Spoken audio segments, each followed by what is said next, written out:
आज हम class 10th के जो चैप्टर 1 में वास्तविक संख्या आता है उसका तीसरी क्लास है आज। इसमें मैं बताऊंगी कि प्रमेय मैंने इससे पहले प्रमेय 1.1, 1.2 को बताया है। अगर उसमें उसे आपने नहीं देखी है तो मैं आई बटन पे इसका लिंक शेयर कर रही हूँ, उसे आप चेक कर लो, क्योंकि आज का वीडियो तभी समझ में आएगा जब आप लास्ट वाले वीडियोज को देख चुके हो, समझ चुके हो। तो हम आज प्रमेय 1.3 क्या कह रही है इसे आज हमें प्रूफ करना है। आज जो लेक्चर हो रहा है ये आपके एग्जाम में मोस्ट 90% चांस है, 90% इसका चांस बन रहा है कि आपके एग्जाम में आएगा। तो प्लीज इसे अच्छे से समझ लो, है ना, तो अच्छा रहेगा आपके लिए। तो देखो क्या कह रही है ये थ्योरम, क्या कह रही है ये प्रमेय, क्या कह रही है पढ़ते हैं पहले। मान लीजिए P एक अभाज्य संख्या है। अभाज्य संख्या समझ में आ रहा है, जिसे हम क्या करें, जिसका जो हम गुणनखंड निकाले तो सिर्फ और सिर्फ दो उसके क्या निकले, फैक्टर निकले, गुणनखंड निकले, तो हमारा अभाज्य संख्या है। और दूसरे तरीके से ये भी कह सकते हो जिसमें आप दो से भागा कर रहे हो तो वो पूर्णतः विभाजित नहीं हुआ, भागा पूरा नहीं लग पाए, तो हमारा अभाज्य संख्या हो रहा है। तो P क्या है, एक अभाज्य संख्या है। यदि अब देखो इस थ्योरम, आप इस लाइन को, ये पूरे थ्योरम को, स्टेटमेंट जो है, कथन जो है, अगर आप एक बार समझ लेते हो ना तो प्रूफ करने में कोई दिक्कत नहीं होगी। पता तो चले हमें दिया क्या गया है और प्रूफ क्या करना है, तो उसी को आज हम समझेंगे। तो कह रहा है यदि P a स्क्वायर को विभाजित करती है, P क्या है, एक अभाज्य संख्या है। P क्या है, अभाज्य संख्या है। मान लिया P बराबर, एक एग्जाम्पल के थ्रू समझते, P बराबर क्या है, 3 है। 3 क्या है, अभाज्य संख्या है, ठीक है। तो P बराबर हमने 3 मान लिया, और P जो है a स्क्वायर को विभाजित करता है। 3 जो है a स्क्वायर हमने मान लिया 36, a स्क्वायर क्या है 36, P बराबर 3 है और a स्क्वायर 36 है। कह रहा है P जो है 36 को 3 क्या करेगा, विभाजित करेगा। तो ये कह रहा है a जो है a स्क्वायर को P क्या कर रहा है, विभाजित कर रहा है, तो P a को भी विभाजित करेगी। अब देखो हमें दे दिया गया है कि P a स्क्वायर को विभाजित करता है, और हमसे क्या पूछ रहा है, हमसे पूछ रहा है तो आप बताओ, आप प्रूफ ये करो कि P जो है a को भी विभाजित करता है। बात समझ में आ गया, हमें दिया क्या गया है, P a स्क्वायर को विभाजित करता है, तो हम इसका प्रूफ करेंगे, सिद्ध करना है, हमें इसको सिद्ध करना है। तो देखो सिद्ध में हम क्या लिखेंगे, मान लिया हमें दिया क्या गया है, P a स्क्वायर को विभाजित करता है। जो दिया गया है उसे हम लिख लेते हैं, विभाजित करता है, P a स्क्वायर को विभाजित करता है। हम मान लेते हैं P कौन सा क्या कर रहा है, P a स्क्वायर को विभाजित करता है, ये हमें दिया गया है। तो हम मान लेते हैं कि ये जो a है, a स्क्वायर को हम कैसे लिख सकते हैं, a स्क्वायर को लिख सकते हो a क्रॉस a गुणे a, हमें a स्क्वायर मिल गया। तो हम मान लेते हैं कि a का अभाज्य गुणनखंड है वो क्या हो सकता है, a का मान लिया a1 होगा, a2 होगा, a3 होगा, अप टू an। यहाँ कुछ नहीं है तो हम मानते हैं कि इसके बीच में क्या है, गुणा है। गुणनखंड को हम ऐसी तरह लिखते हैं ना, किसी का मैंने माना 36 का गुणनखंड हम निकाल रहे हैं तो इसी तरह लिखोगे,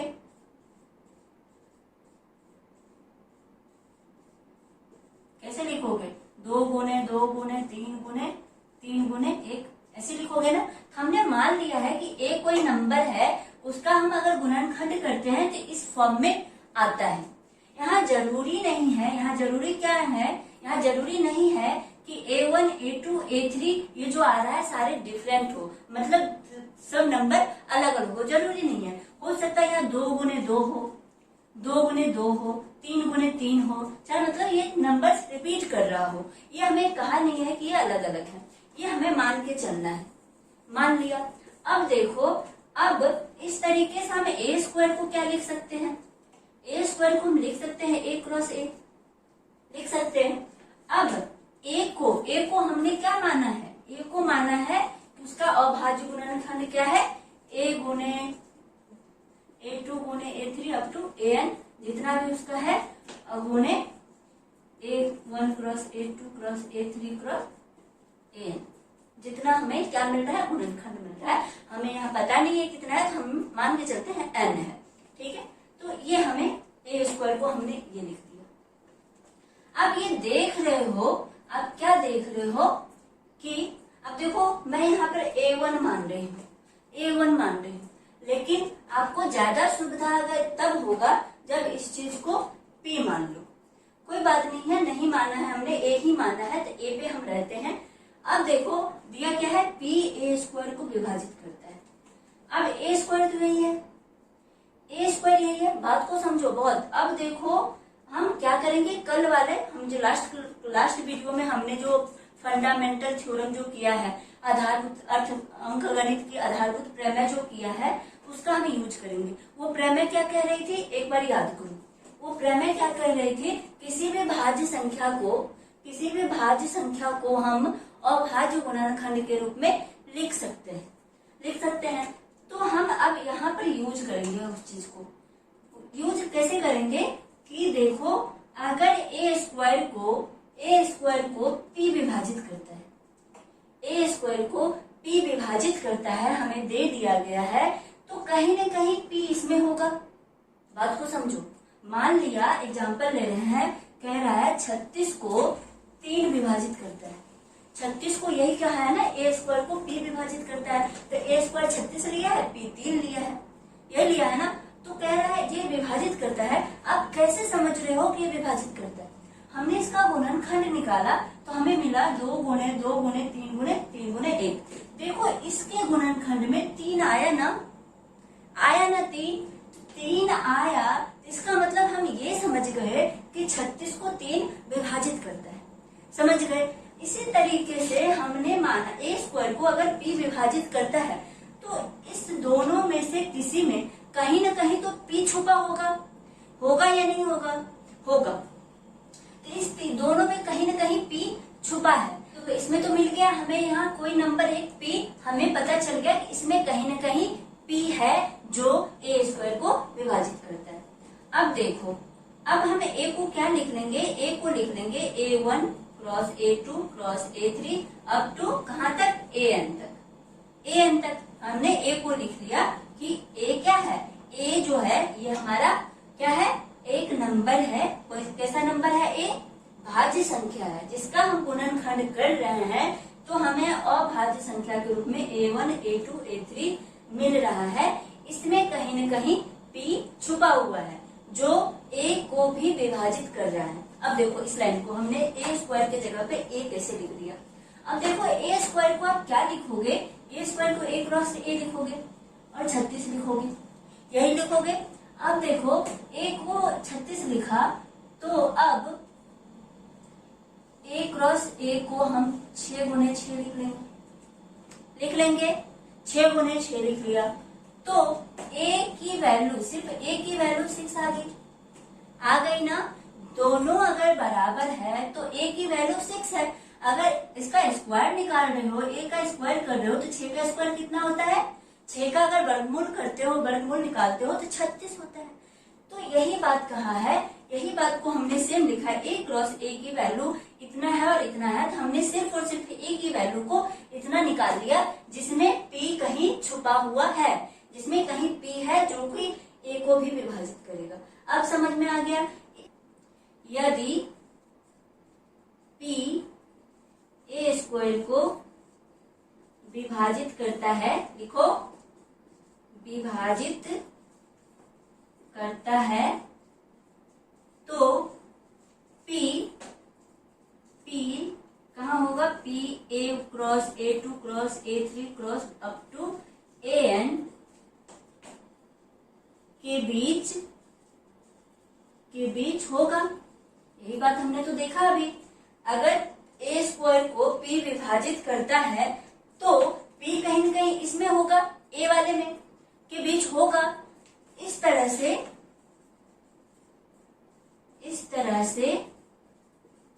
P A को भी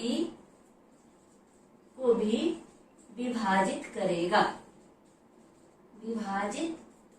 देखो एग्जाम्पल से समझ में आ गया ना। अगर 3 36 को विभाजित करता है, तो 3 6 को भी विभाजित करता है। 6 को अगर 3 से विभाजित करोगे तो पूरा पूरा लग गया, हमें मिल गया क्या रिजल्ट, 2 मिला। मतलब अगर 3 36 को विभाजित करता है तो 3 6 को भी विभाजित करेगा। यही ये थ्योरम है।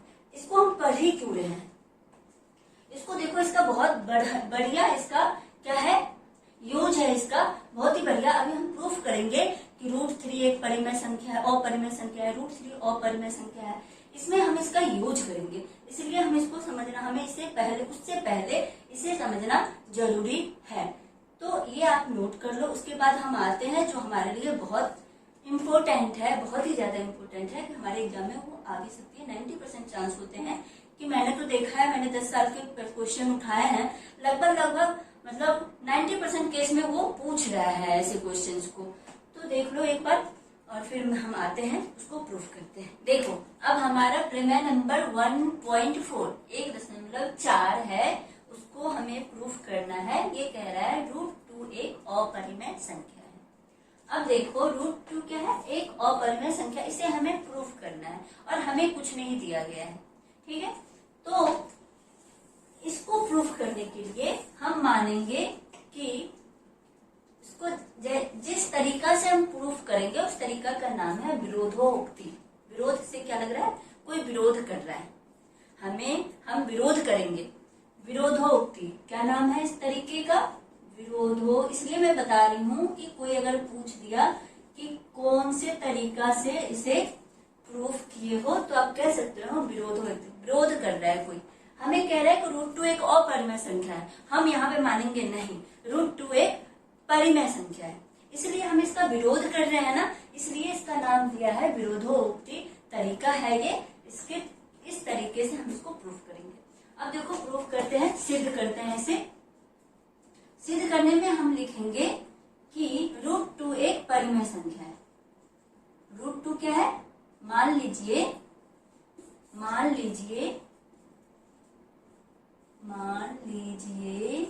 लिखो, मान लीजिए √2 वर्गमूल 2 जो है वो क्या है, एक परिमेय संख्या है, परिमेय संख्या है, ठीक है। मान लिया हम कि √2 जो है ये वर्गमूल 2 जो है हमारा क्या है, परिमेय संख्या है। अब परिमेय संख्या है तो परिमेय संख्या को पता है कि हम a/b के फॉर्म में लिख सकते हैं, p/q के फॉर्म में। हम यहाँ पे pq के जगह पे हम ab भी लिख सकते हैं, कुछ भी लिख सकते हैं। तो ab मान लिया कि हम जो परिमेय संख्या है उसको a/b के फॉर्म में लिख सकते हैं, जहां पे क्या होता है, b को 0 के बराबर नहीं होना चाहिए। ये हमने पिछली क्लास में बताया है कि क्यों नहीं b को 0 के बराबर लेते हैं। तो यहाँ पर हम उसका यूज करेंगे। बेसिकली आपको परिमेय संख्या क्या होता है उसको आपको जानना होगा। तो परिमेय संख्या को हम p/q a/b के रूप में हम लिख सकते हैं, जहाँ पे b हमारा 0 नहीं है। तो हमने यही करना है। √2 यहाँ है, जो वर्गमूल 2 जो है ना, वर्गमूल 2 को हम लिख सकते हैं p/q a/b के फॉर्म में लिख सकते हैं कि नहीं, क्योंकि मानना है कि ये क्या है, परिमेय संख्या है। तो परिमेय संख्या इसलिए हमने इसको मान लिया कि ये जो √2 है, ये जो हमारा वर्गमूल 2 है, वर्गमूल 2 जो है वो हमें a/b के फॉर्म में है। तो a/b के फॉर्म में है तो हम इसको क्या करेंगे, दोनों तरफ वर्ग करेंगे। क्यों वर्ग कर रहे हैं, ताकि ये जो रूट है, वर्गमूल है, ये हट जाए। आपने पढ़ा है पिछले क्लास में आपने देखा होगा कि किसी भी नंबर पे जो वर्गमूल वाला नंबर होता है उस पे हम दोनों वर्ग कर देते हैं तो क्या होता है, ये वर्ग भी हट जाता है और वर्गमूल भी हट जाता है। ये आपको याद होना चाहिए। यही इसी वजह से हम वर्गमूल हट जाए, इसकी वजह से हम दोनों तरफ क्या करेंगे, स्क्वायर कर देंगे, वर्ग कर देंगे। तो हम क्या करेंगे, दोनों तरफ वर्ग करने पर क्या मिलेगा हमें, वर्गमूल 2 का वर्ग करोगे और इधर भी एक तरफ करोगे तो दोनों तरफ करना पड़ेगा। कर लिया। अब देखो ये 2 हो जाएगा और a² बी स्क्वायर बचेगा, यही बचेगा। अब यहाँ पर क्या लिख सकते हो, 2b² अपॉन a स्क्वायर, यही लिखोगे ना। अब देखो बी स्क्वायर को क्या लिखोगे, a² बटे 2। इस 2 को हम इस तरफ ले आए हैं, ये गुणा में है, इधर आके भागा में हो जाएगा। इतना आपको आता है। देखो हमने ये कर लिया, इससे क्या मिल गया, हमें ये मिल गया कि जो 2 है, 2 क्या कर रहा है, a स्क्वायर को विभाजित कर रहा है, बटे में है, तो हम ये मानते हैं कि जो 2 है, 2 a स्क्वायर को विभाजित कर रहा है। अभी अभी हमने प्रमेय नंबर 1.3 में ये पढ़ा है कि a स्क्वायर को अगर कोई नंबर p विभाजित करता है तो वो नंबर, वही नंबर p a को भी विभाजित करता है। बात आई समझ में। अब यहाँ से हमें ये मिल गया, इस प्रमेय के द्वारा हमें ये मिल गया कि जो 2 जो है a को भी विभाजित करेगा, को भी विभाजित करेगा। समझ रहे हो बात। अरे देखो अभी हमने प्रमेय में पढ़ा है कि जो p जो है, p क्या था, एक अभाज्य संख्या था, और वो अभाज्य संख्या किसी a स्क्वायर को विभाजित कर रहा था। तो हमने प्रूफ क्या किया कि जो वही संख्या p जो है a को भी विभाजित करता है। सेम हमें यहाँ मिला कि a स्क्वायर को 2 विभाजित कर रहा है, तो हमें इस प्रमेय का प्रयोग किया, इसलिए हमने इस प्रमेय को प्रूफ किया। समझ में आया। इस प्रमेय को इसलिए प्रूफ किया हमने कि हम इसका यहाँ पर उपयोग में इसको लाएंगे। तो यहाँ से हमने ये देख लिए कि ये जो 2 है a को भी विभाजित करेगा।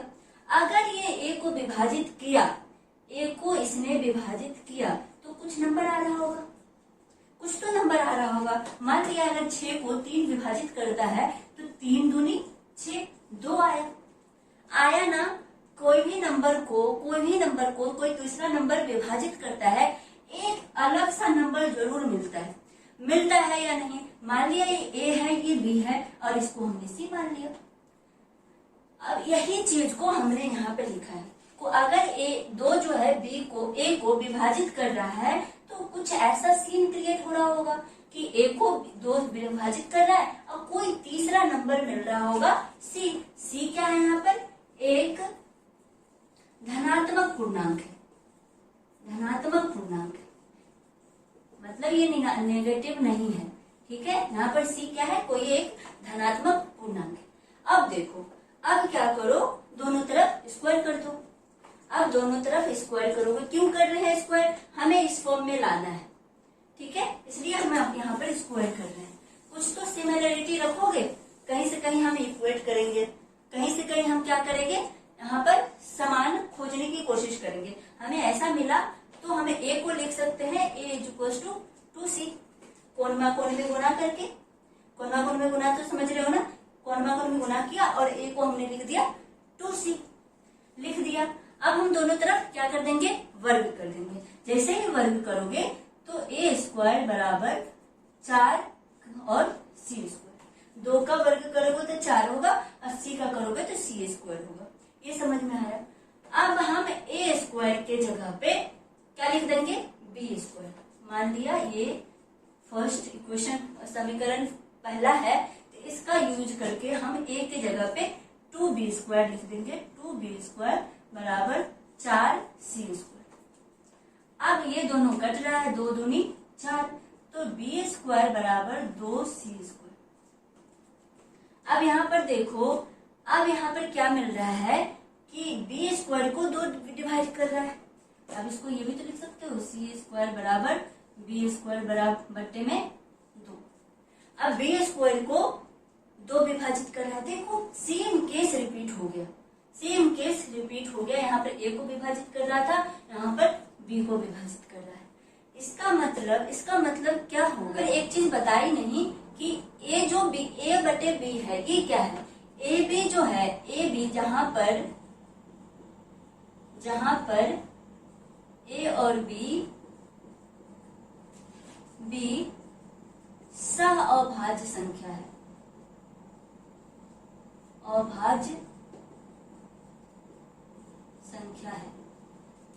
जहां पर क्या है, a और b सह अभाज्य संख्या है। अब देखो सह अभाज्य संख्या क्या होता है, कहीं कोने में लिखो, जहां पर आप लिख रहे हो उसके कोने में लिखो सअभाज्य संख्या।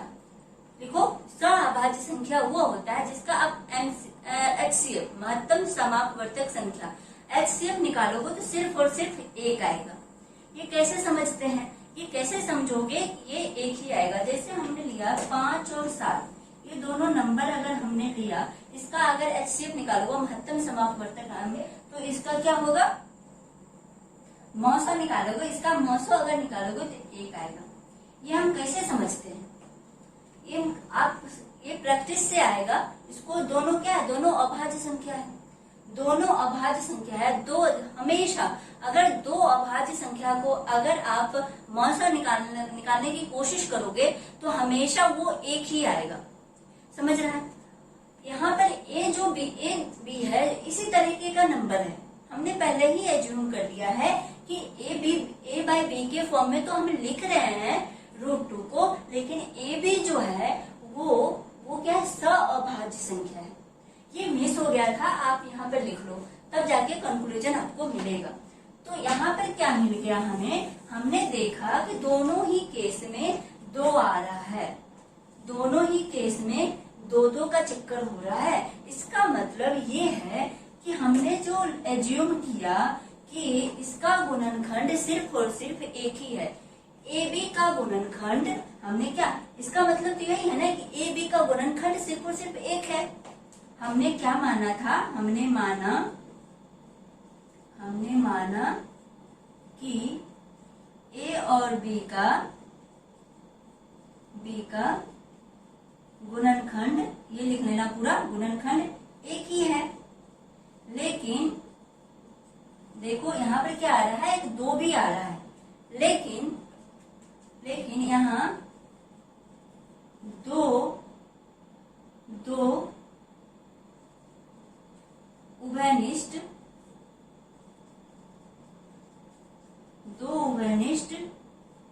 गुणनखंड भी आ रहा है, गुणनखंड भी आ रहा है। इसका मतलब ये हो गया, मतलब हम जो माने थे वो तो रॉन्ग हो गया, गलत हो गया। हमने क्या माना कि √2 एक परिमेय संख्या है, वर्ग 2 जो है वो परिमेय संख्या है, लेकिन परिमेय संख्या नहीं आकर ये हमारा मानना जो है गलत हो गया। क्या यहाँ पे हमारी ही बातों में हमने जो माना, फिर हमने जो प्रूफ किया, हमने माना परिमेय संख्या है और प्रूफ करके हमने देखा कि ये तो परिमेय संख्या है ही नहीं। अगर परिमेय संख्या होता तो इसका गुणनखंड जो है एक ही आता, गुणनखंड एक ही आता, लेकिन नहीं, देखो ये बार बार 2 डिवाइड कर रहा है तो 2 आ रहा है। इसका मतलब ये हो गया कि हमने जो माना ये गलत है। विरोधोक्ति में हम यही करते हैं, मान लेते हैं कि ये है, फिर लास्ट में हम प्रूफ करते हैं कि नहीं हमने जो माना वो गलत है। तो हम अपनी गलती मानते हैं कि हमने जो माना ये गलत माना, हमें माफी दे दो, नहीं हम कोई छेड़छाड़ नहीं कर रहे हैं, √2 एक अपरिमेय संख्या। लास्ट में आप यही लिख दो, यहाँ तक लिख लिया, उसके बाद लिख लो हमने जो माना, इसलिए हमने जो माना वो क्या है, विरोधाभास हो रहा है, विरोधाभास प्रतीत हो रहा है, विरोधाभास प्रतीत हो रहा है, इसलिए हमारा मानना गलत है, √2 एक अपरिमेय संख्या है। आ गया समझ में? हमने अपनी गलती मान ली कि नहीं भाई, हम नहीं मान रहे हैं कि परिमेय संख्या है, तुम जो कह रहे हो वही सही है। ठीक है, यही सही है कि √2 एक परिमेय संख्या। हमने बहुत हाथ पैर चलाया इसको प्रूव करने के लिए कि परिमेय संख्या कहीं मिल जाओ, लेकिन नहीं मिला, तो भाई तुम ही सही हो। ठीक है, अब आगे बढ़ते हैं। एक बार ये नोट कर लो, तो एक उदाहरण लेते हैं कि क्या है, वर्गमूल जो है √3 जो है एक अपरिमेय संख्या है। जैसे अभी हमने प्रूफ किया √2 जो था वो क्या अपरिमेय संख्या है, उसी तरीके से हम इसको प्रूफ करेंगे कि √3 एक अपरिमेय संख्या है। इसलिए मैंने अभी इसको लिया है कि आपको पीछे वाले में कोई अगर कंफ्यूजन रह गया हो, इससे आप क्लियरली समझ सकते हो। सेम करेंगे, हम मान लेंगे किसको कि √3 क्या है, परिमेय संख्या है। मान लीजिए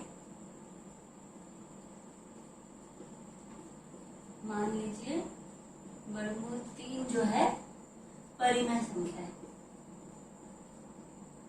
परिमेय संख्या है। ठीक है, मान लिया। तो अब हम √3 को क्या लिख सकते हैं, एकदम सेम करेंगे, सेम। आपको कंसेप्ट क्लियर हो जाएगा पीछे वाला, इसलिए मैंने इसको लिया। तो a/b लिख लिया। जहां पर क्या है, ए बी सअभाज्य संख्या है, सअभाज्य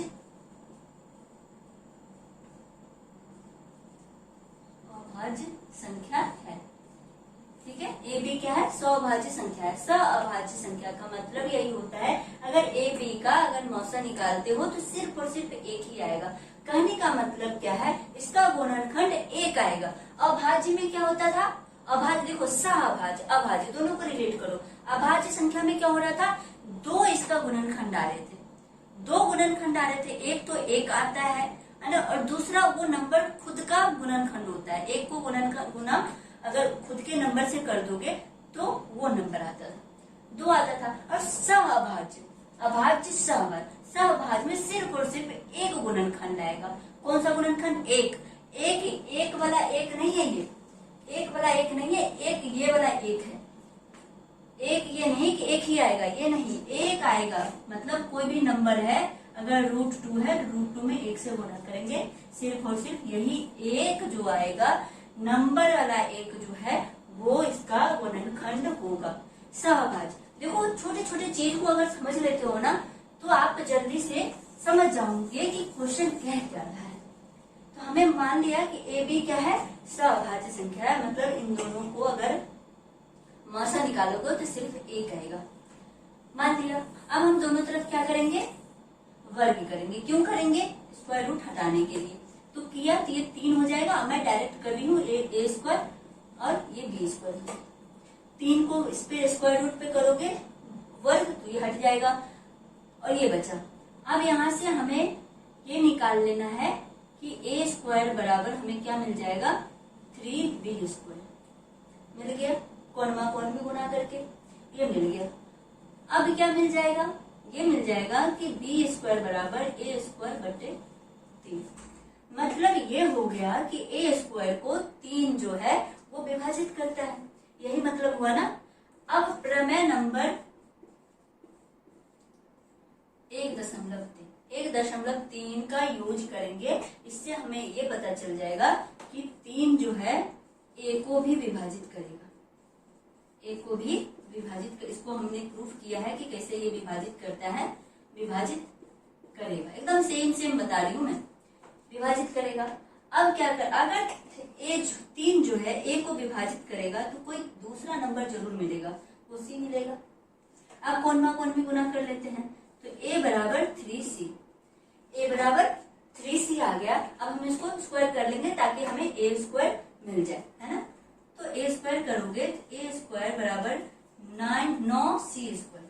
3 को स्क्वायर करोगे तो 9 हो जाएगा, c का c स्क्वायर, समझ लो। अब देखो a स्क्वायर के जगह पे हमें 3b स्क्वायर लिखना है। 3b स्क्वायर बराबर 9c स्क्वायर। अब 3 दिया 9, 3 दिया 9, तो क्या मिल गया हमें, b स्क्वायर बराबर 3c स्क्वायर। b स्क्वायर बराबर 3c स्क्वायर मिल गया। अब यहां से हमें अब क्या मिला कि जो c जो है, c स्क्वायर बराबर b स्क्वायर बटे में 3। इसका मतलब ये हुआ कि 3 जो है b स्क्वायर को भी विभाजित करता है। मतलब प्रमेय नंबर कौन सा, 1.3। 1.3 का यूज से हमें ये पता चल गया कि 3 जो है b को भी विभाजित कर रहा है, को भी विभाजित कर रहा है, करता है। ठीक है, ये मिल गया। इसका मतलब 3 जो है हमने माना कि सिर्फ और सिर्फ एक कॉमन उभयनिष्ठ गुणनखंड। हमने क्या माना था कि यहाँ पर एक ही कॉमन गुणनखंड है, लेकिन देखो यहाँ पर 3 भी कम से कम 3, कम से कम स्पष्टतः हमने देखा, स्पष्टतः यहाँ 3, यहाँ कम से कम 3 से कम 3 उभयनिष्ठ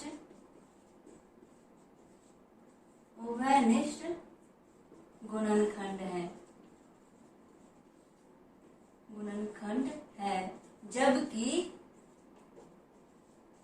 जबकि हमने क्या माना है, हमने माना है यहाँ केवल और केवल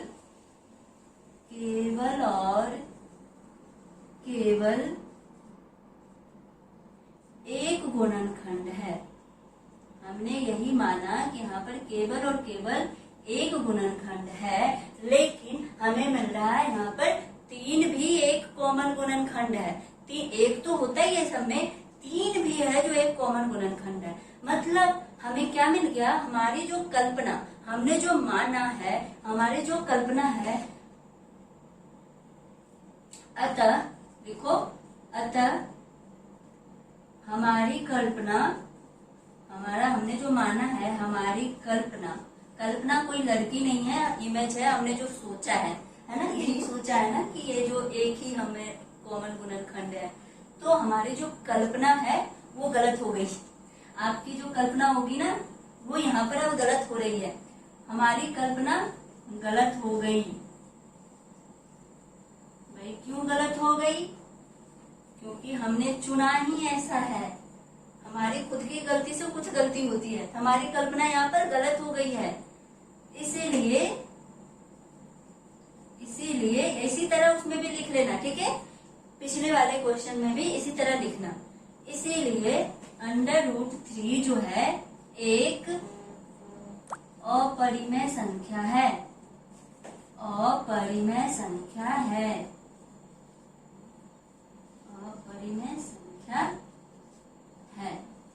देखो अब है प्रमेय नंबर 1.5। इसको पहले पढ़ते हैं, है ना। कह रहे मान लीजिए x एक परिमेय संख्या है। मान लिया कि हमें क्या है, x एक कोई परिमेय संख्या है। परिमेय संख्या है, जैसे ही परिमेय संख्या आया, इसका मतलब ये है कि उस संख्या को हम P/P/Q के फॉर्म में हम लिख सकते हैं। तो x कोई परिमेय संख्या है जिसका दशमलव प्रसार शांत है। दशमलव प्रसार आपने 9th क्लास में देखा होगा, दशमलव प्रसार हम निकालते थे। इसका मतलब क्या होता है, हम दशमलव प्रसार शांत और शांत होने का क्या मतलब है, देखो हमने डिवाइड किया 4 से 35 में, तो क्या हो जाएगा, 4 से कितनी बार में लगा हुआ, 7 चौका 28, 8 चौका 32, 8 काउंट में लगाओगे, 8 काउंट में लगाओगे, 8 चौका 32, क्या बचा 3 बचा, 3 बचा तो एक 0 लगाओगे, यहाँ दशमलव लगाओगे। ऐसे तो करते हो ना, दशमलव प्रसार हम निकाल रहे हैं। तो 4 7 चौका 28, क्या बचा 2, 30 में से 28 घटाओगे तो 2 बचा, फिर हम 0 लगाएंगे, और 5 चौका 20, 5 चौका 20, देखो ये 0 निकले। ये जो हम पूर्णतः दशमलव लगा के भी हमें पूर्णतः हमने क्या किया, इसको कट कर लिया, हमने इसको विभाजित कर लिया दशमलव लगा के भी, तो ये हमारा शांत हो गया, ये शांत हो गया दशमलव। ये 9th क्लास में आपने अच्छे से पढ़ा होगा, मैं मान के चलती हूँ कि आपको दशमलव प्रसार निकालने आता है। तो x कोई परिमेय संख्या है जिसका दशमलव प्रसार शांत है, तो मान लिया x है। अब देखो x को P/Q के रूप में व्यक्त किया जा सकता है, बिल्कुल परिमेय संख्या है तो हम कर सकते हैं, जहां P और Q क्या है, सअभाज्य है। अब ये सब टर्म ना जैसे ही आप लिख रहे हो ना, मैं एक बता रही हूँ, जैसे आप पेज पर लिख रहे हो तो पेज को एक साइड से 3/4 भाग में लिखो, समझ रहे हो, 3/4 मतलब एक पेज को 4 भाग में बांट दो, 3 भाग में लिखो, 1 भाग छोड़ दो। लिखने का सही तरीका बता रही हूँ कि 1 भाग छोड़ दो। जैसे ही कोई नंबर आता है, सभाज्य, कुछ नया टर्म आ जाता है, कुछ आप पढ़ रहे हो तो उस टाइम पर आपको कुछ नया चीज मिल गया, तब इस वाले 1/4 जो हमने जगह छोड़ा है ना, उसमें लिखना शुरू करेंगे। तो लिखो, कोने में लिखो सभाज्य, बार बार लिखो तो आपको पता चलेगा कि सभाज्य, भाज्य, अभाज्य संख्या क्या होता है। तो यहाँ पर कह रहा है P और Q क्या है, सअभाज्य है। मतलब P और Q का मसा निकालेंगे तो सिर्फ और सिर्फ एक आएगा, सिर्फ और सिर्फ एक ही नंबर आएगा। तो ये हमारा सअभाज्य संख्या हो गया। मसा की, यहाँ पे ज्यादातर मसा की बात करो, 2 नंबर है तो 2 नंबर का हम HCF निकालेंगे तो उसका हम एक ही HCF आना चाहिए, तो वो होता है हमारा सअभाज्य संख्या। तथा Q का अभाज्य गुणनखंड 2 टू द पावर 2 की घात x की जो घात है, x का जो गुणनखंड आप करोगे, Q का, x को क्या लिखा है, देखो यहाँ पर फिर से समझो, x को लिखा है P अपॉन Q के फॉर्म में, P बटे Q के फॉर्म में। अब कह रहा है यहाँ जो Q है, Q को हम 2 की पावर n गुणे 5 की पावर m, 2 की घात n और 5 की घात m के फॉर्म में, गुणनखंड जो है इस फॉर्म में है, इस फॉर्म में है, जहां n और m कोई ऋणोत्तर पूर्णांक है। मतलब इसका मतलब ये होता है, ये जो है, जो घात जो है n और m, ये जो है ये धनात्मक संख्या है। ये क्या है, धनात्मक संख्या है। कोई अगर माइनस वाला नंबर यहाँ पर नहीं होना चाहिए, यहाँ पर माइनस वाली संख्या की बात नहीं कर रहे हैं, सिर्फ और सिर्फ यहाँ प्लस होना चाहिए, जोड़ वाला संख्या होना चाहिए। ये कहा है। अब इसको एक एग्जाम्पल देते हैं कि ये कहा क्या है। इसको यहाँ पे प्रूफ नहीं करना है, बस हम एग्जाम्पल के तहत इसको समझते हैं। देखो क्या बोला है, संख्या तो क्या होना चाहिए, परिमेय होना चाहिए। संख्या को ना कैसा होना चाहिए, परिमेय। मान लिया 0.375, ये कोई संख्या है। इसको 0 हटाओगे तो क्या लिखोगे, 1 पे 3 0, ये सब तो करने आता है। 1 पे 1 0 हटाया और दशमलव के बदले 1 लगाते हैं, और उसके बाद जितने भी नंबर होते हैं उतने 0 लगा देते हैं। समझ में आ गया। अब इसको क्या लिख सकते हो, 375 को लिखोगे 10 की पावर कितनी, 3, 10 की पावर 3, 10 की घात 3 लिखोगे तो 10 की घात हमने 3 लिख दिया। क्यों, 10 की घात के जितने 0 होंगे ना उतनी उस पे घात चढ़ा देते हैं, तो ये लिख दिया। अब ये क्यों है, ये P है, ये तो बोला है। कोई अगर रैशनल नंबर, कोई अगर परिमेय संख्या है, उसको हम P अपन Q के फॉर्म में लिख सकते हैं। हमने दशमलव हटा के Q कर लिया। अब Q को हमने क्या किया, शॉर्ट कर लिया, मतलब छोटा कर लिया। Q को क्या कर लिया, छोटा कर लिया। तो छोटा कर लिया जब, अब देखो, अब यहाँ पे देखो 375 ऊपर में है, ऊपर वाले को तो कुछ नहीं करना हमें। देखो यहाँ पे क्या बोला है, Q की बात की है। Q का अभाज्य गुणनखंड को अगर 10 का गुणनखंड निकालते हो, 10 आया है नीचे में, 10 का गुणनखंड निकालोगे तो क्या आएगा, 2 गुणे 5 गुणे 1, 2 गुणे 5 गुणे 1। 10 का गुणनखंड हम लिख देंगे यहाँ पर 2 गुणे 5 गुणे 1। अब घात क्या है, 3 है, घात क्या है, 3 है। अब इसी तरह से 375 बटे दोनों का घात है, a प्लस बी का पावर है m, जिसको हम लिखेंगे a की पावर m गुणे b की पावर n, ठीक है। तो सेम यहाँ पर करेंगे, दोनों की पावर 3 है, दोनों की घात 3 है, हम अलग अलग घात लिख देंगे। समझ में आया। देखो हमने Q को क्या लिख दिया, कुछ नहीं किया, करते करते हम जो ये प्रमेय कह रहा था उसी में आ गए। देखो रिलेट करो, कुछ नहीं किया है, जैसा जैसा है उसको हमने शॉर्ट करने की कोशिश की है, और कोशिश करते करते वही पे आ गए।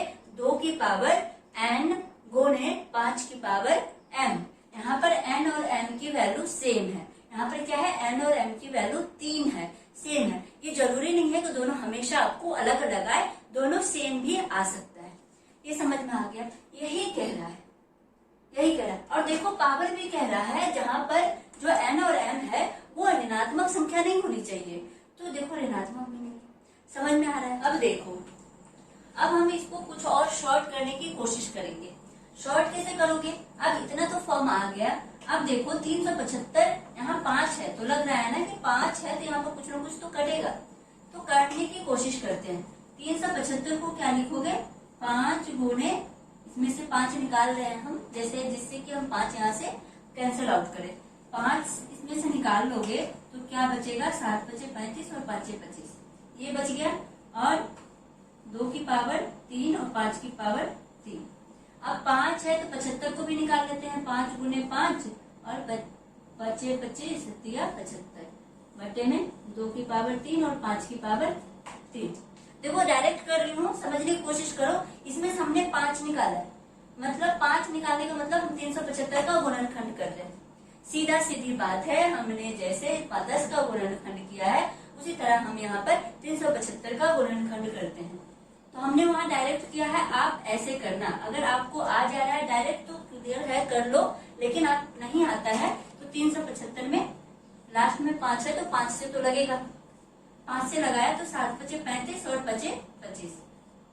यही हमने वहां पर किया था। 5 से लगाओगे तो 15 बचे 75, 15 बचे 75। फिर 5 से लगाओगे तो 5 दिया 15, फिर 3 से लगाओगे 1। देखो सेम चीज हमने यही लिखा है। अब 3 की पावर 5 यहाँ भी है और 3 बार 5 यहाँ भी आ गया। तो क्या मिल गया हमें, यहाँ पे हमें मिल गया 3 बट्टे क्या मिला, 3 बट्टे 8। 2 की पावर 3, 2 की घात 3 क्या होता है, 8 होता है। 2 की घात 3 का मतलब होता है 2 गुने 2 गुने 2। कितनी बार, 2 3 बार। तो 2 दूनी 4 दूनी 8, तो 3 बट्टे 8। अब हमें क्या करना है, इसके जस्ट अपोजिट हमें सोचना है। हमें ये मानना है कि हमें नंबर 3 बटे 8 दिया गया है। नंबर क्या दिया गया है, 3 बटे 8। नंबर 3 बटे 8 है। देखो 3 बटे 8 हमें कुछ नहीं दिया है। और हमें इसमें अब ये करना है कि हमें क्यू को कैसे लाना है, इस फॉर्म में लाना है। क्यू को इस फॉर्म में लाना है। अब हम कैसे करेंगे, हमें बस इमेजिन करना है। और आपको इस तरीके का क्वेश्चन मिलेगा और बुक में भी दी गई है। तो देखो इसको हम ये करेंगे, 3 बटे 2 की पावर 3। 8 को हम ऐसे लिख सकते हैं, लिख लिया। अब क्या करेंगे, यहाँ पर 5 नहीं है, यहाँ पर 2 की तो मिल गई, 2 वाला तो मिल गया, लेकिन 5 नहीं मिला है, नहीं मिला है ना। तो हम 5 वाले नंबर से ऊपर नीचे गुना कर देंगे। जहां 1 मिल गया है दूसरा नहीं मिल रहा है तो हम इसी तरह से कोशिश करेंगे। मिल गया तो 3 गुने 5 का क्यूब बटे में 2 गुने 5, 2 का क्यूब और 5 का क्यूब। तो क्या मिला, 3 गुने 5 का क्यूब बटे में 2 गुने 5 का क्यूब। दोनों एक साथ लिख लिया हमने क्यूब, ठीक है। अब देखो 5 का क्यूब क्या होता है, ये सब याद रखो। 5 का क्यूब 125, 125 10 का की घात 3। 3 गुने 125 करोगे तो मिल जाएगा आपको 375 बटे में 1000, बटे में 1000। आप इसको दशमलव के रूप में लिखोगे तो ये लिखोगे। देखो मैजिक क्या मिला, हमें यहीं से स्टार्ट किए थे, फिर हम यहीं पर आ गए। क्या किया हमने बस ऊपर नीचे 5 से मल्टीप्लाई किया। अगर हमको इस फॉर्म में दिया हुआ है तो हम इस तरीके से लिखेंगे, अगर हमें इस फॉर्म में दिया हुआ है तो हम इस तरीके से लिखेंगे। कहने का मतलब यही है। जल्दी से स्क्रीनशॉट ले लो और हम प्रमेय नंबर 1.6 पे आ गए हैं। देखो प्रमेय नंबर 1.6 ये क्या कह रहा है। अभी हमने एक एग्जाम्पल लिया था, कौन सा, p बराबर क्या था, x बराबर क्या था, x बराबर 3 बटे 8 ये लिया था। अब देखो ये क्या है, एक परिमेय संख्या है जो क्यों, क्योंकि ये p अपन q के फॉर्म में है। और यही अब इसी एग्जाम्पल को ये जस्ट अपोजिट किसके है, 1.5 वाले से। प्रमेय नंबर 1.5 में क्या हो रहा था, वहां पर कह रहा था कि p कोई संख्या x है जो परिमेय संख्या है, उसका दशमलव प्रसार क्या था, शांत था। तो हम q को, उसकी q जो डिनोमिनेटर उसका जो हर था, उस हर को हम क्या लिख रहे थे, 2 की पावर n गुने 5 की पावर m के फॉर्म में लिख रहे थे, जहां पर n और m क्या था, धनात्मक पूर्णांक था। ठीक है, इतना कह रहा था। अब देखो उसका उल्टा कह रहा है, उसका उल्टा ये कह रहा है कि x कोई नंबर है p ओपन q के फॉर्म में, परिमेय संख्या है, ऐसा है जिसका q को हम 2 की पावर n और 5 की पावर m के फॉर्म में लिख सकते हैं।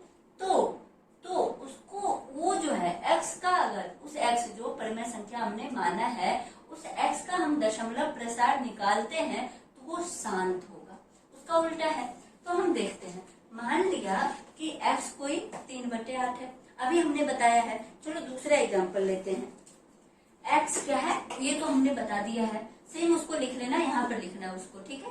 और यहाँ पर मान लिया x बराबर हमें 13/125 लिया। x बराबर हमने 13/25, देखो ये P/Q के फॉर्म में है, बिल्कुल है। Q क्या है 125। अब कह रहे हैं Q को हम 2 की पावर n और 5 की पावर m के फॉर्म में लिखेंगे।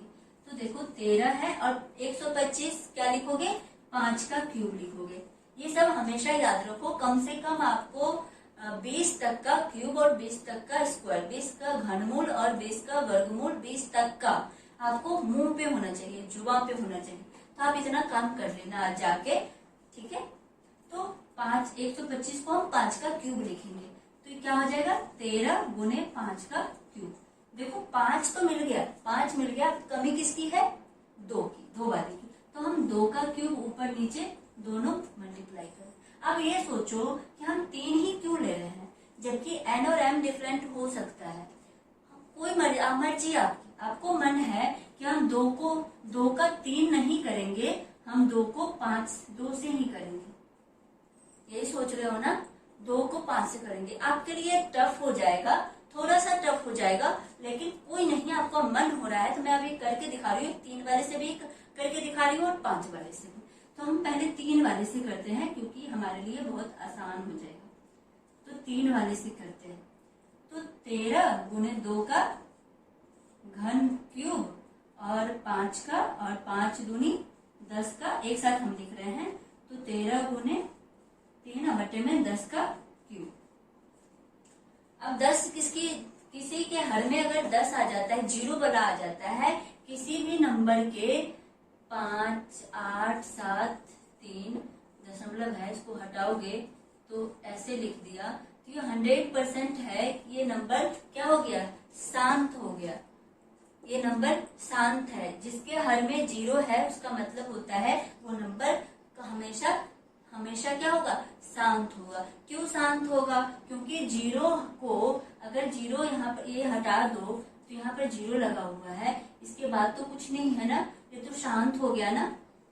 और शांत को कैसे लिखते हो, अगर 3 आ रहा है तो ऊपर में रैकरिंग लगाते हो, बार लगाते हो ना, और शांत में, तो हम मानते हैं कि वो अशांत है। यहाँ पे ये नंबर शांत है, जिसके हर में 0 होता है वो नंबर हमेशा शांत होता है। 2 का क्यूब है, यहाँ पर ध्यान दो, यहाँ पर 8 होगा। 13 8 76 से 104, यही होता है ना। तो अब इसको लिखोगे 0.104, ये हमारा क्या हो जाएगा, आंसर हो जाएगा। अभी मैंने बताया कि आप इसको क्यूब ना लिखकर कुछ और भी लिख सकते हो। देखो थोड़ा टफ होगा, क्योंकि देखो अभी करके बता रहे हैं हम। ये 13 गुने 5 है ना, 13 गुने 5 का क्यूब है। हम यहाँ पे सोच रहे हैं 2 का 2 ही ले, यही है ना, दोनों को डिफरेंट लेना, मतलब यही कह रहे हैं, करना आप यही, सिर्फ और सिर्फ करना ही है। मैं इसलिए बता रही हूँ कि आपको पता होना चाहिए कि जरूरी नहीं है कि हम यहाँ पर जैसे बुक में किया है वैसा ही करें, हम अपनी अकल भी लगा सकते हैं, इसलिए मैं बता रही हूँ। बस करना यही है, करना ही, क्योंकि बुक में जो दिया होता है ना वो हमारे लिए सटीक होता है। तो देखो अब 13 को गुना करोगे 4 से, और ये क्या हो जाएगा 125 गुने 4, यही हो जाएगा ना।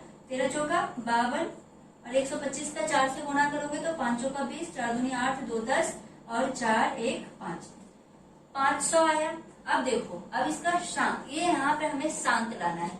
अब यहाँ से हमें 500 से डिवाइड करना है, किसमें, 52 में, यही करना, मतलब ये होता है ना, हम देखो डिवाइड ही तो करते हैं, और डिवाइड करने पे हमें क्या आना चाहिए, शांत दशमलव प्रसार आना चाहिए। मतलब ये जो है ना फाइनली पूर्णतः विभाजित हो जाना चाहिए, मतलब तो यही होता है। तो हम इसको विभाजित करने की कोशिश करेंगे। नहीं कुछ है, 0 लगाया, दशमलव लगाया, मैं जल्दी बता रही हूँ। तो क्या हो गया, ये 500 हो गया। 500 में से 520 से 500 हटाओगे, 20 आया, 0 लगाया, और नहीं लग रहा है, फिर एक 0, एक और 0, 5 चौका 20, 2000, ये क्या हो गया, कट गया। देखो ये क्या हो गया, हमारा शांत तो हो गया ना, ये शांत हो गया ना। आपको जरूरी नहीं है कि आप ऊपर नीचे सेम नंबर, सेम पावर वाले नंबर से मल्टीप्लाई करो, इसलिए मैंने इसको बताया। आप चाहो 4, 5, 6 जितना अलग करने की कोशिश करो, करके देख लेना। और बुक में आपको बहुत सारे उदाहरण दिए हुए हैं, कोशिश करना उसको अलग अलग तरीके से, टाइम बचे तो, टाइम रहे तो अलग अलग तरीके से कोशिश करता है। इससे क्या होगा, आपका दिमाग और बढ़ेगा और समझ कॉन्सेप्ट की ओर आपका दिमाग आएगा। अब चलो हम प्रमेय नंबर 1.7 पे आते हैं। देखो अब हमारा प्रमेय नंबर 1.7 जो है वो क्या कह रहा है, कह रहा है मान लीजिए x कोई P/Q के फॉर्म में है, मतलब वो एक परिमेय संख्या है। वो परिमेय संख्या इस प्रकार की है कि q का अभाज्य गुणनखंडन 2 की घात n और 5 की घात m के रूप में व्यक्त नहीं कर सकते। जैसे अभी हमने किया था ना, 3/8 को हमने लिखा था 3/2 की पावर, ये 3 गुने और ये 5 के क्यूब और 5 का क्यूब से ऊपर नीचे कर दिया था, और 2 की पावर 3 और 5 की पावर 3, यानी 2 की पावर n और 5 की पावर m के फॉर्म में हमने इसको क्या किया था, कन्वर्ट कर लिया था। तो यहाँ पर कह रहा है ये उस रूप का नहीं है। यहाँ पर जो क्यूब है, वो जो क्यूब है यहाँ पर, मान लिया यहाँ पर 1/7 लेते हैं। 1/7 को कोई चांस है कि आप 2 गुने 5 लिख सकते हो? नहीं लिख सकते हो। तो हम इस तरीके का कोई नंबर है तो परिमेय संख्या ना, 1/7 तो परिमेय संख्या है, तो है परिमेय संख्या, लेकिन इसका जो हर है, इसका जो क्यूब है, वो 2 पर पावर n और 5 की पावर m के फॉर्म में नहीं है। तो कह रहा है तब x का दशमलव प्रसार जो होगा अशांत होगा। मतलब तब जो x का दशमलव प्रसार, मतलब x क्या है, 1/7 है। दशमलव प्रसार अशांत होने का मतलब ये होता है कि आपको एक टाइम पर इसको अगर डिवाइड करते हैं, चलिए हम डिवाइड करके देखते हैं कि इसका मतलब क्या निकल रहा है। तो हम यहाँ पर डिवाइड करेंगे, 1 को 7 से डिवाइड करना है, 1 को क्या करना है, 7 से डिवाइड करना है, यही करना है। 1/7 का मतलब तो यही होता है, 1 को हमें 7 से डिवाइड करना है। 1 में तो लगेगा नहीं, 1 में 7 से तो नहीं लगेगा, तो इसके लिए हम पहले 0 लगा देंगे। पहले नंबर जैसे ही हमने 0 लगाया तो हमको दशमलव लिखना पड़ेगा, और हम अब क्या लगाएंगे, 7 से भागा, 7 एकम 7 और 3 यहाँ से क्या हो गया, हमें इसका घटा के 3 इसका शेष मिल गया। अब देखो फिर से हम लगाएंगे, कोशिश करेंगे कि ये कट जाए, कहीं हमें इसका शेषफल जो है 0 मिल जाए। शेषफल हमें 0 लाने की कोशिश करेंगे, तो हम करते हैं। तो 7 चौका 28, क्या मिला, शेष 2 मिला। फिर हम 0 लगाएंगे, 7 दूनी 14, क्या मिला, शेष क्या मिला हमें 6, ठीक है। फिर हम कोशिश करेंगे लाने की, तो 8 7 56, क्या शेष मिला, 4 मिला। फिर देखो 4 मिला, 0 करेंगे तो 7 बचे 35, क्या शेष मिला 5 को फिर से लगाएंगे, 7 7 49 आया, 1 आया, शेषफल क्या आ गया, 1 आ गया। देखो चीजें अगर आप फिर से 1 में लगाओगे तो 10 लिखोगे, तो 7 एकम 7, यही करोगे ना, 7 एकम 7 3। देखो यहाँ से चीजें अब रिपीट होने स्टार्ट हो जाए। अब देखो ये चीज अब बार बार रिपीट करेगा, मतलब कहने का मतलब यही हुआ कि चीजें ये रिपीट होने लगेगा, तो इसी को कहते हैं अशांत आवर्ती। आवर्ती इसलिए, अशांत इसलिए, देखो पहले अशांत का मतलब समझो। अशांत इसलिए क्योंकि ये शांति इसको नहीं मिली। इसको शांति कब मिलती, जब शेष हमें 0 मिलता, शेष फल हमें 0 मिल जाता तो ये शांत हो जाता, उसके बाद तो कुछ करना नहीं है, तो हमें रिजल्ट मिल जाता। इसलिए ये अशांत है क्योंकि इसको शांति नहीं मिली है, ठीक है। शांति खोज रहा था बट मिली नहीं, कहाँ गुम हो गई पता नहीं, तो शांति नहीं मिली, इसलिए ये अशांत हो गया। आवर्ती इसलिए, आवर्ती का मतलब क्या होता है कि बार बार दोहराना। आवर्ती तो यही होता है ना, फ्रीक्वेंसी, आवर्ती, बार दोहराना।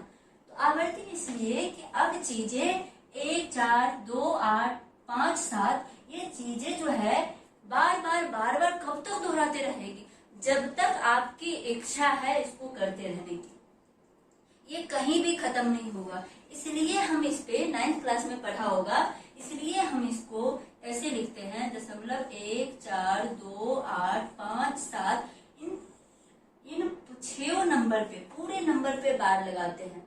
बार लगाने का मतलब यही होता है कि ये नंबर जो है 1 4 2 8 5 7 1 4 2 8 5 7 1 4 2 8 5 7, आपको जहां तक मर्जी है वहां तक आप इसको लिखते जाओ। इसलिए हम एक जगह पे इसको एक टर्म लिख लेते हैं और इसको हम बार लगा देते हैं, यही मतलब है।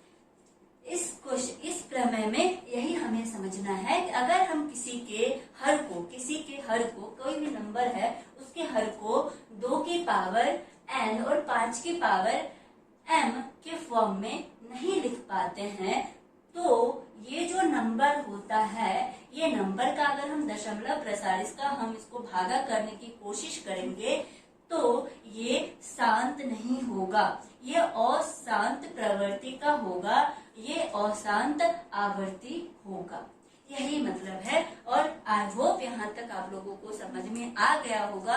अगर कोई डाउट है तो प्लीज कमेंट सेक्शन में जरूर पूछना। और आज के लिए हम यही करते हैं और कल अगले वीडियोज में हम इसके क्वेश्चन आंसर कराने स्टार्ट करेंगे। चैप्टर यहाँ पे हमारा खत्म हो जा रहा है, अब हम क्वेश्चन आंसर पे आएंगे। अगर ये वीडियो अच्छा लगा है तो please like, subscribe and bell icon को जरूर दबा लो, ताकि मैं कोई नया वीडियो डालती हूँ तो आपको जल्दी से पता चले। ठीक है, हाँ बस, bye bye, thank you for watching.